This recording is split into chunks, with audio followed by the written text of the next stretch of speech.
jantung kita pada saat kita tidur seperti ini, maka jantung kita posisinya di mana? Di atas. Karena tadi kan jantung tadi kan sebelah kiri. Jantung kita kan sebelah kiri.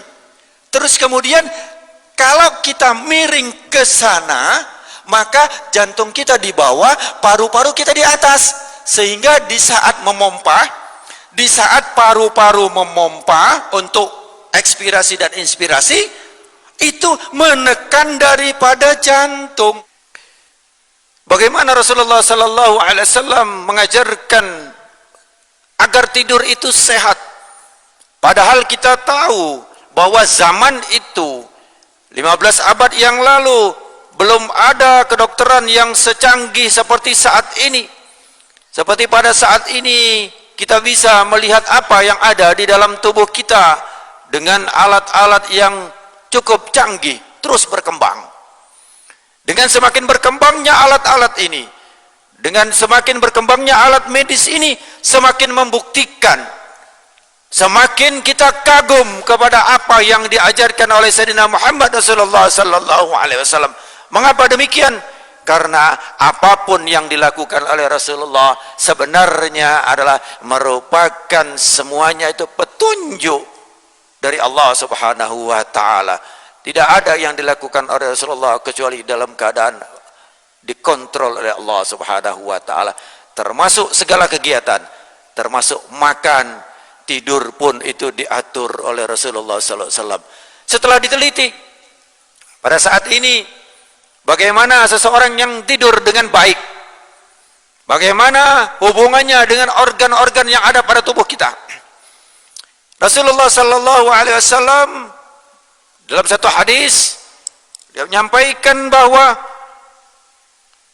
berbaringlah di atas rusuk sebelah kananmu.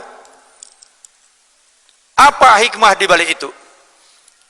Sampaikan oleh hadis riwayat Bukhari nomor 247 dan Imam Muslim nomor 2710. Ini beliau melakukan tidur dengan cara rusuk sebelah kanan berada di bawah. Sebelum kita praktekkan bagaimana cara tidur Rasulullah, insya Allah saya akan praktekkan di sini bagaimana tidur beliau. Jadi posisi kita di saat tidur adalah ini harusnya ngadep ke sana ya, harusnya ngadep ke kiblat. Ya, tapi karena saya harus ke sana, ya, sebenarnya ngapunten, saya terbalik dulu sebentar. Karena sananya kiblat ya, berarti harusnya begini. Harusnya ke sana, tapi untuk menjelaskan saya ngadep ke sana. Ya.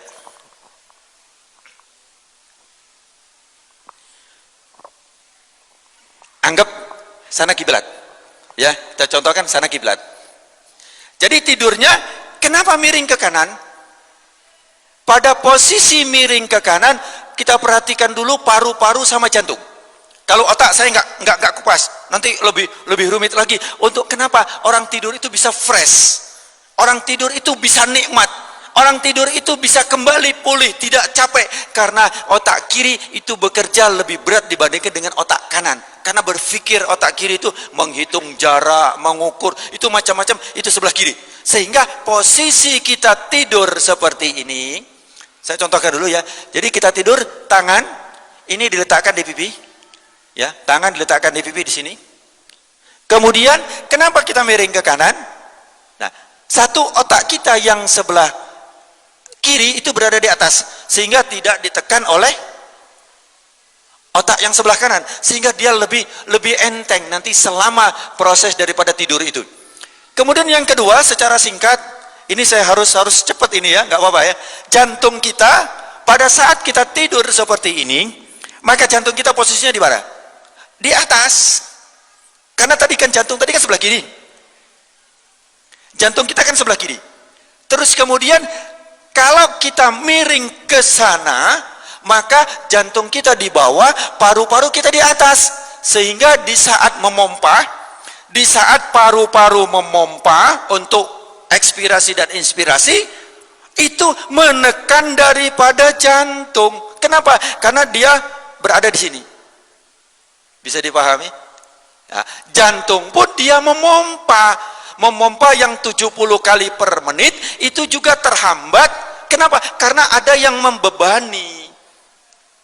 Saya ulangi lagi, jantung yang berada di bawah, kalau dia memompa, apabila di atasnya ada beban yang juga memompa, maka jantung lebih berat untuk mensuplai daripada kebutuhan kita yang ada di seluruh ini.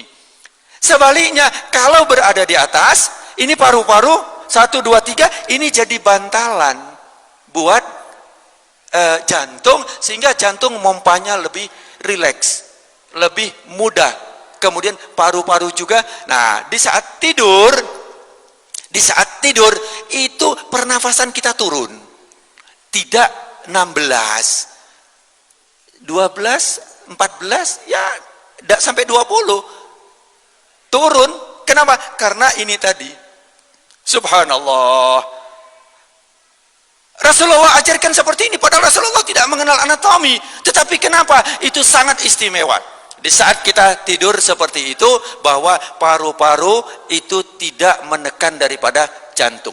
Yang kedua, jantung kita ini setelah memompa, kemudian di situ ada namanya aorta. Aorta pembuluh darah yang agak besar.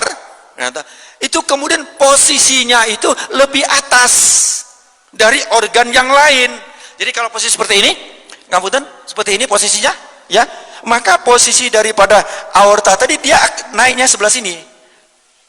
Aorta itu dia gini, jantung celak masuk, kemudian dia akan memompa seluruh tubuh. Nah, ini posisinya berada di atas. Kalau berada di atas, sehingga dengan gaya gravitasi cairan itu mudah disebarkan seluruh tubuh, sehingga kita mudah sekali hilang rasa capek di saat kita tidur. Dan juga pembuangan dan pembersihan daripada di saat tidur itu adalah membersihkan racun. Racun-racun itu dibersihkan di saat kita tidur. Allah subhanahu wa ta'ala membuat mekanisme itu. Kenapa kita ngantuk, kenapa kita tidur, itu adalah sebenarnya karena Allah sayang sama kita, agar tubuh kita itu tetap dalam keadaan kondisi yang betul-betul prima, betul-betul istimewa. Tidur berapa jam? Nah, ini banyak teori yang mengatakan 8 jam. Sebenarnya bukan 8 jam. Kalau bisa 6 sampai 7 jam. Sedikit saya lanjut. Rasulullah tidurnya tidak malam. Ya, jangan kira-kira jam 9 atau habis sisa sebentar. Ya, habis sisa sebentar. Beliau tidur, kemudian bangunnya bukan subuh. Bangunnya dia lebih cepat, sepertiga malam. Ini beliau bangun. Inilah yang dilakukan oleh Rasulullah sallallahu alaihi wasallam. Jadi kita sekarang digeser, maaf, banyak tayangan TV, banyak ini, itu bergeser tidurnya. Kalau enggak jam 11 tidur, akhirnya bangunnya ya azan subuh. Nah, itu. Jadi, nah, kenapa? Karena apabila sudah datangnya gelap, maka Allah berikan itu kesempatan kita untuk istirahat, untuk istirahatkan tubuh kita. Saya kembali sedikit. Jadi di saat kita seperti ini tadi, nah ini sedikit aja, kurang 2 menit. Di saat kita tidur ini, kaki kita jangan lurus. Kaki kita jangan lurus. Kenapa? Kalau lurus, otot ini akan ketarik. Jadi harus rileks, ditarik sedikit, agak ditekuk. Seperti ini kita tidur. Nah, ini agak ditekuk, jangan begini.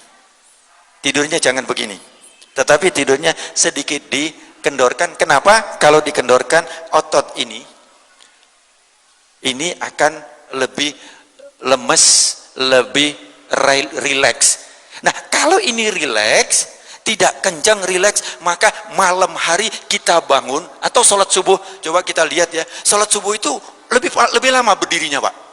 Bacaan ayatnya lebih panjang. Kenapa? Supaya nggak capek ini. Di saat kita tidur itu kaki hendaklah sedikit ditekuk.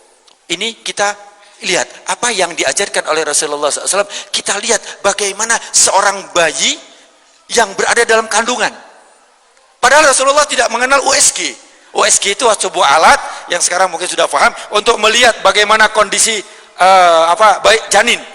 Bahkan janin yang umurnya 4 bulan, 5 bulan, itu sudah bisa diketahui ini laki apa perempuan karena sudah dipakai USG tadi.